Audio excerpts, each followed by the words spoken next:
Water reform has been a very successful journey in Australia.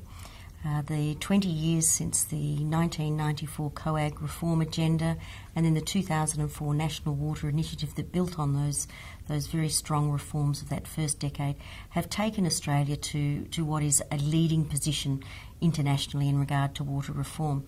It's enabled us to do things that we wouldn't otherwise have done as a nation in relation to building our nation in development, but doing it also sustainably and dealing with the very difficult issues of developing a balance between environment and development.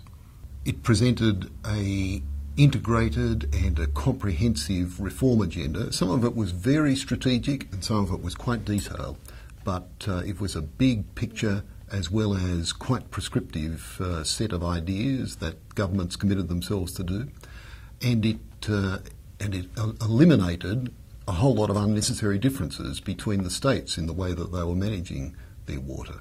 It introduced for the first time equal status for irrigation water and for environmental water, which just hadn't been the case before then, and it introduced also unprecedented security for irrigators in using their water for productive purposes and environmental water managers, which just hadn't had the security of supply for their water supplies until then.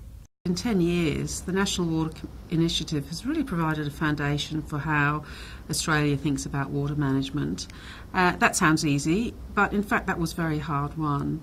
The initiative created a consensus amongst different interest groups who have very different interests in water, about how water should be managed. I think all of us that are associated with the National Water Initiative feel particularly proud of the place that it created for trade between irrigators, but also with the later arrangements about the Basin Plan, also essentially trade between productive use and environmental use. And again, I think that's a fantastic achievement and one that really is envied all around the world. Very few other countries have been able to resolve those problems in this kind of way.